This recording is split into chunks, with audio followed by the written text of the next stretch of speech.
C'est de l'argent mal placé que d'acheter une corne de rhinocéros. On n'aime que les chiens, alors on s'appelle pas nos noms de chiens. Les morsures d'hippopotame peuvent infliger des blessures profondes. On n'a jamais rencontré de lion du côté de la Porte Dorée. Elle a un corps énorme, des pattes un peu courtes, des yeux minuscules. Sa taille ne dépasse pas celle d'un gros cochon. Les darwinistes, présenté par Modeste Girardin. Bonsoir à toutes, bonsoir à tous, chers auditeurs. Nous avons le plaisir de vous accueillir ce soir dans notre émission Dererum Natura, le rendez-vous des darwinistes et l'émission préférée des amoureux de la bioéthique fondamentale et appliquée. Remercions à nouveau l'amicale des amis de Pline l'Ancien qui coproduit cette émission, encore une fois, avec toute la bienveillance et la chaleur humaine qui rendent cette institution si remarquable. Avec nous aujourd'hui pour nous parler fun, monsieur Emmanuel Pernopinet, directeur d'études à l'université d'État de San Ruperto. Vous publiez cette rentrée un essai qui tient lieu de manifeste « Mangez bien, mangez moins bien », dans lequel vous vous indignez contre le fait que certaines espèces mangent d'autres espèces, objectivement moins puissantes qu'elles. Après The Macaque Fight Back, publié en 2018 aux éditions Madère, vous vous livrez avec ce livre, et après bien d'autres, à un exercice classificatoire afin de déterminer qui a le droit de manger qui au sein du règne animal. Pour en débattre avec nous, nous avons Valère Decker Le Kennedec. Bonsoir Modeste. Vous êtes zoopolitologue, expert des questions de transformation génétique et un grand habitué de cette émission. Oui, effectivement. Nous avons également le plaisir d'accueillir le lieutenant-colonel Brochant, qui avait été mentionné dans une émission précédente. Vous êtes un ancien officier de marine. Bonsoir mon colonel. Bonsoir. Nous accueillons monsieur Ange Figari. Ange Toussaint Figari. Vous êtes un émérite myriapodologue. Également en duplex ce soir, nous accueillons monsieur Jason Bibosh, professeur en salmonologie à l'université de Madison, Michigan. Monsieur Pernopinet, à vous la parole. Oui. Le débat. Mangez bien, mangez moins bien. Oui, alors pour que tout le monde comprenne bien, je vais peut-être donner une image qui peut être peut-être un peu trompeuse, mais qui permet de donner de se faire une bonne idée de ce dont je parle dans mon bouquin. Alors en fait, ce serait peut-être l'image de voir le règne animal comme un marché libre, hein, donc qui serait un peu régi par une main invisible et où tout se passerait pour le mieux parce que chacun, les petits mangent les gros, les plus petits mangent les plus petits encore, et tout ça va bien, et puis avec l'évolution, les meilleurs se démarquent, etc. Donc ça, c'est une vision économiciste, certes, mais qui n'est pas forcément sans intérêt. Et du coup, dans cette perspective, je me placerai plutôt du côté des ordolibéraux. C'est-à-dire que on laisse un marché libre dans le règne animal, on libère les énergies, effectivement, mais parfois, hein, ponctuellement, on intervient pour maintenir une concurrence libre et non faussée et pour éviter certaines aberrations, hein, des choses qu'on ne saurait voir. Alors, par exemple, en Amérique centrale, certaines araignées, appelées araignées Goliath, elles sont monstrueuses, hein. Alors, certaines font la taille d'une assiette, oui, 30 cm. Il arrive donc à ces araignées Goliath, hein, d'Amérique centrale, de manger par exemple des rongeurs, hein, des grenouilles parfois, et même dans la petite ville de San Lufasa, hein, c'est un comté du Mexique, je ne sais plus vraiment. Une araignée Goliath a mangé un chaton. C'est vraiment une aberration. Alors, il y a d'autres exemples, notamment aux Philippines. C'est horrible, hein, certains aigles se permettent de manger des singes, des macaques. Je le conçois pas non plus. Comment un aigle, c'est-à-dire une espèce de volatile, un piaf, je ne sais pas. Comment cette espèce inférieure au macaque peut-elle se permettre de manger des êtres vivants, des animaux plus intelligents qu'elle? Je ne comprends pas. Alors j'ai essayé d'établir une espèce de classification pour savoir qui, dans mon livre, hein, vous pouvez le lire, mangez bien, mangez moins bien. Une classification pour essayer de savoir quelles espèces pouvaient manger quelles autres. Si on se réfère à la classification, disons, traditionnelle, moderne, celle de Cuvier, celle de Buffon, que reprend Cuvier en fait, hein. Oui, Linné c'est autre chose, mais on pourrait se dire, pour une grande part, on peut la suivre. Hein. C'est-à-dire qu'en fait, les vertébrés, à mon sens, peuvent manger des invertébrés. Chez les vertébrés, les félins, qui sont tout au-dessus, peuvent manger, ovins, n'en déplaise à certains, ovins, bovins, caprins, sans que ça ne pose grand souci, et du même pour les canidés. Hein. Mais bon, cette classification peut avoir des limites. Alors si on se réfère aux anciens aussi, et là je reprends ça vraiment dans mon bouquin, que ce soit la taille des yeux, hein, donc une espèce de classification oculaire, une espèce ne peut pas manger une espèce qui a des yeux plus petits qu'elle. Je pense que ça peut vraiment être une base intéressante. Alors, il y a des cas où ça ne fonctionne pas bien, nous y reviendrons juste après, mais c'est-à-dire que c'est vraiment une bonne base. C'est-à-dire que si vous prenez les araignées Goliath, hein, d'Amérique centrale, elles ont vraiment des yeux minuscules, et du coup, je pense qu'elles peuvent vraiment juste se permettre de manger des insectes, peut-être des gros insectes, mais à aucun moment, un chaton, un rongeur, quelle tristesse. Et donc, bon, c'est une bonne base, mais chaque classification a ses limites. Et donc la dernière, celle que je propose dans mon ouvrage, ce serait une classification qui prendrait en compte à la fois l'intelligence des animaux, donc ça, on peut assez bien le quantifier, enfin disons raisonnablement, l'intelligence, le style, hein, le style, et aussi le fait qu'il soit ou non menacé. Voilà, donc ce seraient les trois choses à prendre en compte. Le problème, c'est qu'il peut y avoir des cas un petit peu limite. Litigieux. Alors, par exemple, si on prend la classification par les yeux, la classification oculaire, donc on a les... alors, comment s'appelle-t-il ? Excusez-moi, je reprends mes notes. Pour vous, les autruches sont au sommet de la chaîne alimentaire, c'est ça ? Oh, les autruches n'ont pas des yeux si grands, monsieur. Si, tout à fait. Les yeux des autruches. J'ai exclu les autruches. J'ai exclu. Je vous laisse finir. J'ai exclu. J'ai exclu les autruches au début de mon ouvrage. Par exemple, si vous prenez la carangue à grosse tête, donc c'est un poisson. Il arrive à ce poisson de manger des oiseaux, hein, donc des sternes. Et donc là, effectivement, ces oiseaux-là ont des yeux beaucoup plus petits que le carangue à grosse tête, mais c'est pour des raisons optiques, c'est-à-dire que dans le règne sous-marin, forcément, on a besoin de développer de plus grands organes visuels, disons. Donc là, c'est des cas un peu litigieux. Est-ce que la carangue à grosse tête a le droit de manger un oiseau, la sterne ? Donc c'est une question que je pose comme ça. Ça, je n'aurai pas de réponse à apporter. Il y a d'autres cas. Par exemple, est-ce que pour tout ce qui est animaux amphibies, les crocos, je pense aux crocos. Hein. Est-ce que le croco a le droit de manger un grand félin ? C'est une autre question que je pose. Peut-être. Moi, je suis partagé. Je n'ai pas de réponse. Je pose des questions. Je n'ai pas vraiment de réponse à tout. Et j'espère que vous débattrez de ça avec moi. Est-ce que le varan a le droit de manger les œufs du croco du Nil ? Ou est-ce que c'est interdit ? Moi, dans mon cas, je pense que le varan ne peut pas manger des œufs du Nil. Le varan est beaucoup moins stylé. Il est beaucoup moins intelligent et il n'a pas vraiment le cachet. Ensuite, encore une fois, on parle de manger les œufs et non pas l'animal lui-même. C'est là où tout le débat est. Oui, et je vois qu'on sort de votre classification. Est-ce que l'animal est plus gros, plus intelligent ? Excusez-moi encore une fois. Monsieur, ce sont des gros yeux en puissance. Nous ne sommes pas ici pour faire des plaisanteries. Je faisais des petites remarques, mais on en reparlera plus tard. Le sujet est sérieux. Oui, je suis d'accord, le sujet est très sérieux.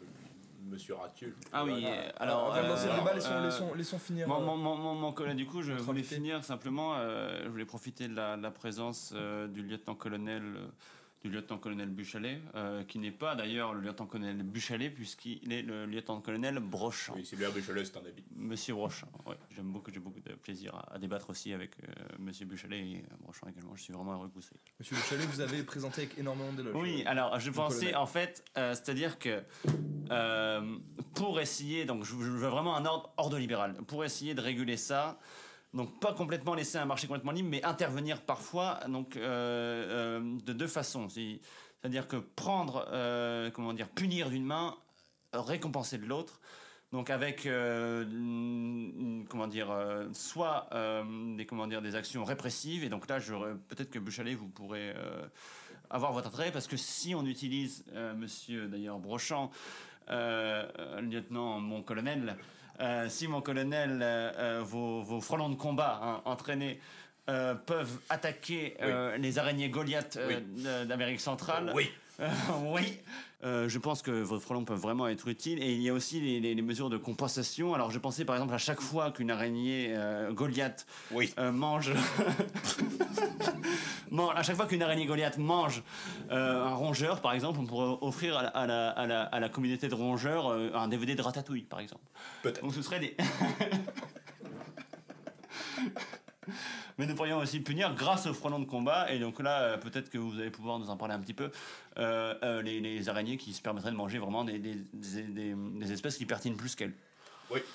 Alors peut-être je laisserai Modeste. Oui, alors tout à fait. Donc merci beaucoup, de rien. monsieur. Débat très intéressant. En effet, très structuré. C'est vraiment quelque chose de très méthodique. Nous allons donc maintenant laisser place au débat. Lieutenant-colonel Brochant, vous aurez certainement votre mot à dire sur la question. Donc je me permets de vous rappeler, à vous, chers auditeurs, que le lieutenant-colonel Brochant est aujourd'hui donc retraité. Il a lancé une start-up qui s'appelle La Ruche qui dit non. Et en effet propose l'élevage de frelons de combat à des fins stratégiques, offensives, et qui en effet recoupe un certain nombre de débats abordés chez les darwinistes, à savoir dresser des animaux à des fins stratégiques.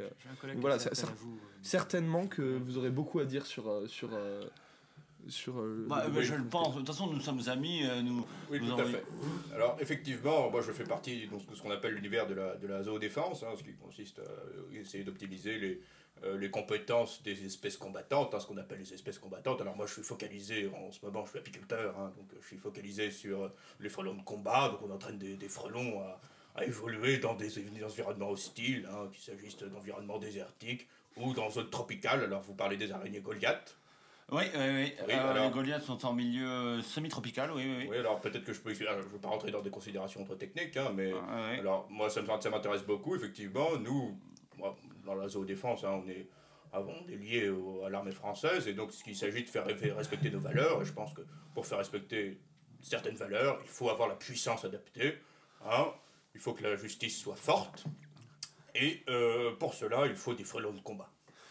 Des frelons de combat, alors parce que est-ce que vos frelons de combat, mon colonel, parce que c'est vraiment un milieu assez particulier, c'est le milieu du Yucatan, au Mexique. Oui.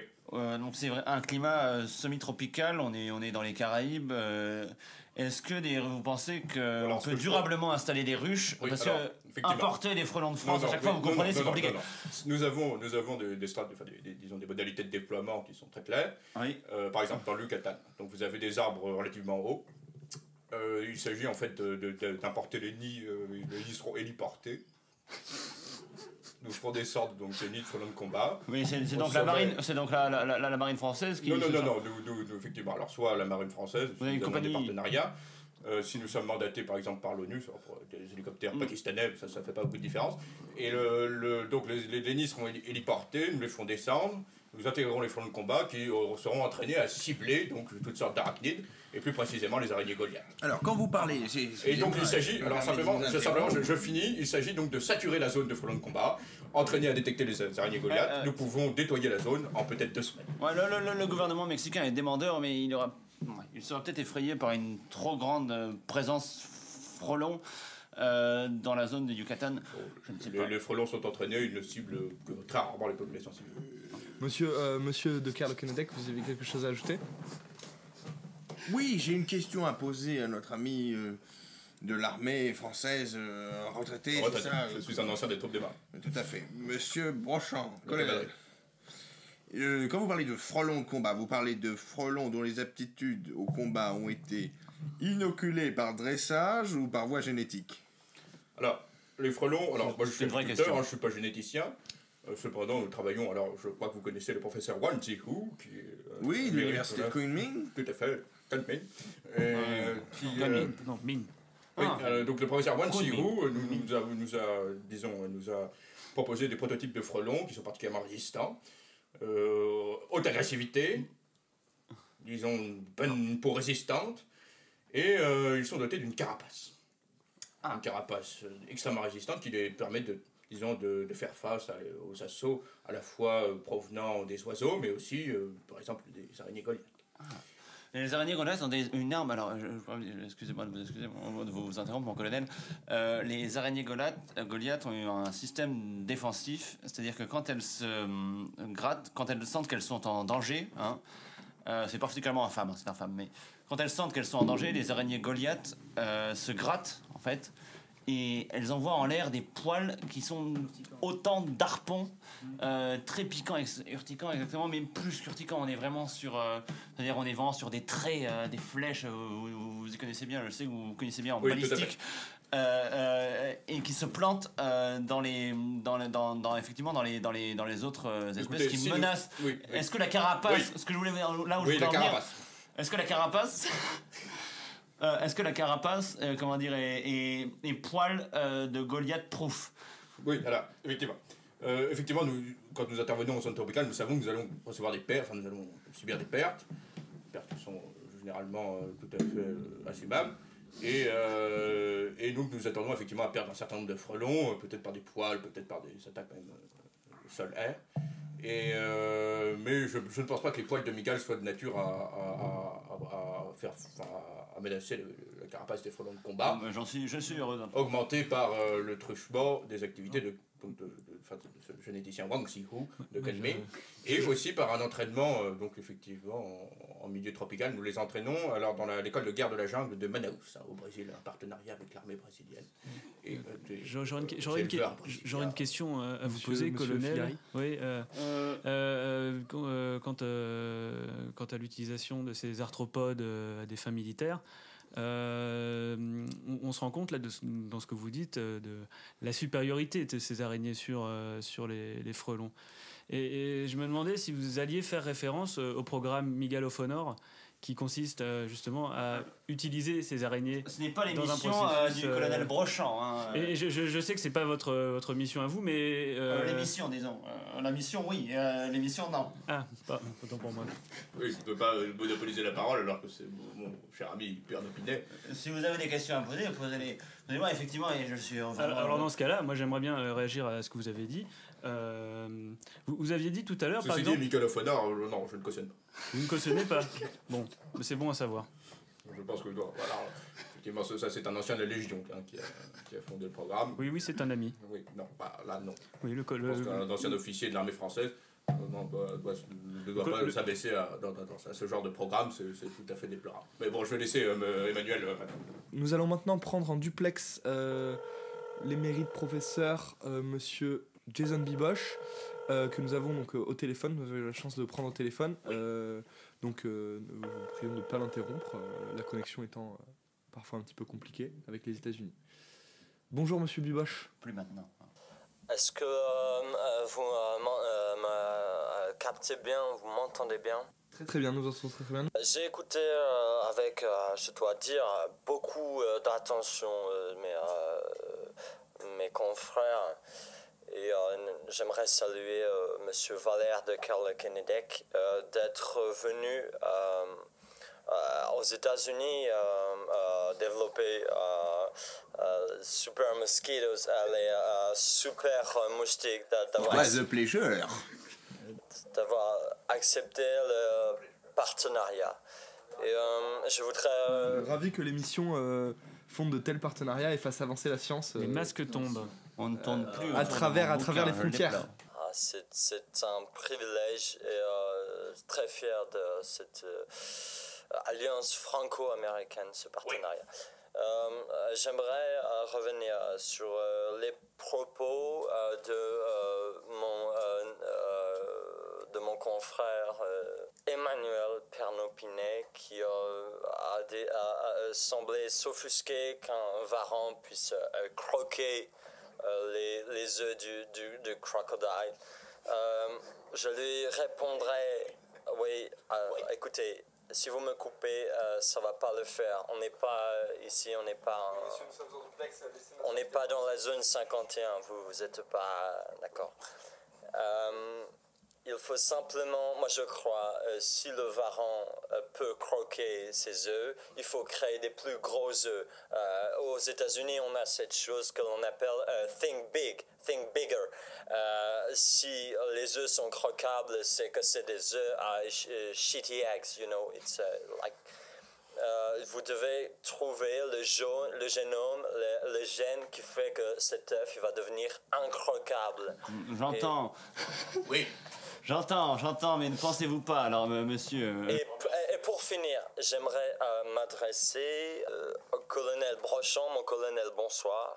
Vous êtes, si je puis me permettre cette familiarité, vous êtes bien naïf to think les Américains n'ont pas déjà créé ces brigades de Fighting Hornets, les frelons de combat. Nous avons évidemment développé sur les frelons pour le combat. Oui. Voilà, et je vous adresse bien sûr.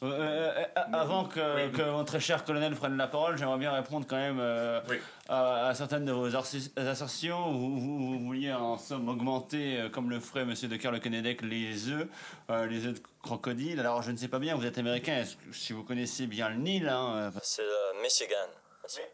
Michigan donc. Michigan. Vous parlez des alligators de Louisiane ou des crocodiles du Nil? Non, moi en tout cas, moi je parlais des... Si on augmente, alors j'entends, effectivement, ça permettrait mais ça permettrait d'éviter à ces varans de croquer tous ces œufs de crocodile, mais si vous faites de plus gros œufs... Ne vous moquez pas de l'accent, c'est très compliqué pour moi de parler le français. Je vous prie de m'excuser. C'est un confrère. Simplement, je voudrais finir, mon très cher confrère, je voudrais finir simplement, ne craignez-vous pas qu'en créant des œufs plus gros, vous ne créassiez, oui, des crocos plus gros qui pourraient être amenés à manger, puisque vous le savez, le delta du Nil est très peuplé des Égyptiens, et alors là on sort complètement, c'est-à-dire que le croco ne doit pas manger de l'Égyptien, il ne doit pas manger de l'homme. Vous délirez, monsieur. Dans le pire des cas, nous ferons des films avec ces crocos. Je voudrais répondre quand même parce que donc voilà, alors notre ami américain donc faisait référence aux travaux effectivement, aux travaux. Alors je crois que c'est de l'Air Force qui travaille sur effectivement des prototypes de frelons de combat alors américains. Alors en France, bon. Effectivement, on n'a pas forcément les moyens. On n'est pas aidé comme voilà, les startups de la zoodéfense américaine. Mais je pense qu'on a quand même notre savoir-faire. On a nos ruches, on a nos espèces, on a notre frelon européen qui, voilà, est ce qu'il est. Mais... Oui, enfin, pour l'instant, il se fait croquer par le frelon japonais. Hein. Non, alors ça, non. Que d'un côté ou de l'autre. Écoutez, je sais qu'il y a des vidéos qui circulent sur le net. Vous dites que c'est des deepfakes? Oui, je le dis, je le répète. Voilà, donc je sais que les pirates russes sont très actifs sur la toile. Nous avons été notre site, le site de la ruche qui dit non. Sont très très efficaces. Le site de la ruche qui dit non a été hacké plusieurs fois. Une attaque des DOS, c'est ça, sur votre ruche qui dit non? Oui, exactement. Elle dit stop, je crois. Et alors, la ruche dit stop, elle dit non. Et monsieur Père de Pinet, je prierai donc de bien vouloir me supporter dans... face à face avec nos alliés américains, mais qui pourraient, je pense, nous témoigner un peu plus de respect par la voie de la scientifique. Cette intervention de notre ami américain est un vent de fraîcheur et quelque chose qui nous fait beaucoup de bien. Beaucoup de bien. Oui, alors. C'est parce que nous sommes un petit peu nombrilistes. Moi qui suis zoopolitologue et j'ai l'habitude de regarder les questions de manière beaucoup plus internationale, bien sûr. Mais vous autres, chers collègues, vous êtes très intéressés aux questions qui concernent la France et on va dire son espace géopolitique privilégié, c'est-à-dire Afrique, Moyen-Orient.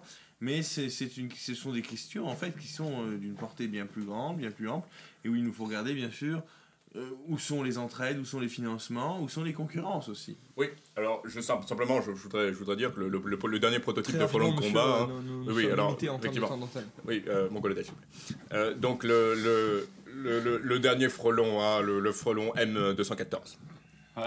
D'où provient-il ce frelon? Oui, donc le nôtre, celui de la ruche. Non, mais est-il asiatique? Non, c'est un frelon de souche européenne, donc nous avons effectivement un partenariat avec Kunming, mais le frelon, le matériel génétique reste européen et l'équipement est français. Et donc ce frelon a été prouvé bien supérieur, je crois que c'est le F-117 américain, qui a de grosses déficiences au niveau des ailes, je crois. Il n'est pas capable d'abattre un scorpion. Écoutez, monsieur mon colonel, il aurait été défait par une musaraigne. Je vous remercie et j'attends vos ruches. Merci. Très bien, merci à toutes, merci à tous. Je suis ravi que ce débat ait réussi à porter ses fruits. Et un débat international. Excusez-moi, donc pour finir, nous écoutons monsieur Ange Figari. Ange Toussaint Figari. Ange Toussaint Figari, je suis vraiment navré, monsieur, je ne voulais pas vous offusquer. Non, mais c'est mon nom. Un mot rapide pour conclure ce celui débat. que mes parents m'ont donné. Et j'en suis fier. J'aimerais en mot de la fin poser peut-être une question ouverte à mon très cher collègue. Tout à l'heure, vous disiez que c'était intolérable que des aigles puissent s'attaquer à des macaques qui sont des êtres plus intelligents qu'eux. À cela, je vous répondrais, si les macaques étaient si intelligents, est-ce qu'ils se laisseraient attaquer? Voilà. Alors là, on en est cas. Je trouve pas que ça c'est bien vu, ça c'est très bien vu. Donc on peut très bien être intelligent, par exemple. Je vous prends un exemple. Vous êtes. Est-ce qu'il vole à 90 km/h votre macaque? Est-ce qu'il voit à 500 mètres de distance? Non, je ne crois pas. Vous êtes à GDN. Il a des capacités de préhension. Vous êtes à GDN. Vous êtes un universitaire talentueux. À 32 ans, vous êtes maître de conférence. À 36, vous êtes professeur déjà des universités. Vous travaillez à Gare du Nord, je ne sais pas, ou ailleurs, quelque part, et vous vous faites tuer par un schlag. Hein. Bon, c'est perdu, je veux dire. Et c'est pas parce que la force l'emporte que... Je suis toujours le téléphone. Vous n'avez pas raccroché. Attendez, on était toujours en duplex avec le Michigan. Monsieur Kevin, est-ce que tu peux t'occuper de ça? Toujours là, si vous pouviez... Au revoir, monsieur Jason. Oui, allez. Non, mais j'aimerais bien répondre à Ange parce que c'est comme ça que vous vous appelez. Hein, Kevin, est-ce que tu peux nous couper avec monsieur Biboche, s'il te plaît? Alors, Ange, je vous remercie quand même le débat. Goodbye, question, Ange Toussaint. Goodbye. Nice to meet you. Bye bye. Glad to see you. Next. Cheer up. J'aimerais vous répondre, Ange, donc Ange Toussaint. On ne peut pas accepter, même si comment dire, une espèce est physiquement plus faible, je ne vois pas comment vous pouvez concevoir qu'un singe qui vraiment parfois sait faire des outils, là on parle du macaque, donc on est aux Philippines, donc ces macaques maîtrisent le coconut spin. Donc, je vous recommande par ailleurs le remarquable ouvrage The Macaque Fight Back à nouveau. Vraiment, chères auditrices, chers auditeurs, non, ces macaques ne sont pas montés, ce sont simplement des macaques dressés. Il y a l'université à Manille, donc on est toujours sur les Philippines. Monsieur Pernopina a écrit des lignes définitives sur les macaques. Vous avez dit c'est quel livre? The Macaque Fight Back. The Macaque Fight Back, voilà, c'est paru aux presses de Madère. Vous avez vendu à des millions d'exemplaires. Vous ne l'avez pas envoyé? Un ouvrage très intéressant. Moi je l'ai eu. Vous pourrez le dédicacer à la fin de l'épisode. Je comprends pas qu'on puisse cautionner qu'un aigle qui a déjà des plus petits yeux qu'un macaque, qui est moins intelligent qu'un macaque, certes il est stylé, mais alors est-ce que simplement parce qu'un aigle est stylé, simplement parce que par exemple les États-Unis ont décidé d'en faire une espèce d'animal totem? Non, c'est le pigargue, c'est pas l'aigle. Je suis désolé, on va pas se mettre à tout confondre. Le pigargue, l'aigle, qu'est-ce que vous êtes pénible. Monsieur Figaretti, là. Vous manquez vraiment de poésie. S'il vous plaît, monsieur Figaretti. Est-ce que avec des zoologues, moi, excusez-moi. Ah non, bon, d'accord, mais cautionneriez-vous par exemple, sous prétexte que comment dire, la poule, le coq soit l'emblème de la France, qu'il puisse manger, disons, le paysan qui l'élève ou je ne sais pas. Non, ce n'est pas possible. La polémique de Maurice le coq. Très bien, messieurs, finissons sur ces. On n'en est pas encore au galinacé de combat. En plus, ces aigles-là qui mangent des macaques aux Philippines font perdre beaucoup d'argent aux producteurs de coco. Ça, c'est un autre problème. Il suffit. Galinacé ou pas, comme tous les oiseaux. Messieurs, notre temps d'antenne est limité. Je clôrerai là-dessus ma parole. Voilà. Merci à toutes, merci à tous d'avoir suivi cette émission. Vous écoutiez Dererum Natura, le rendez-vous des darwinistes. À la technique, Kevin Souza. À la réalisation, Joachim Planchard. Merci beaucoup. Merci à tous. Bonne soirée.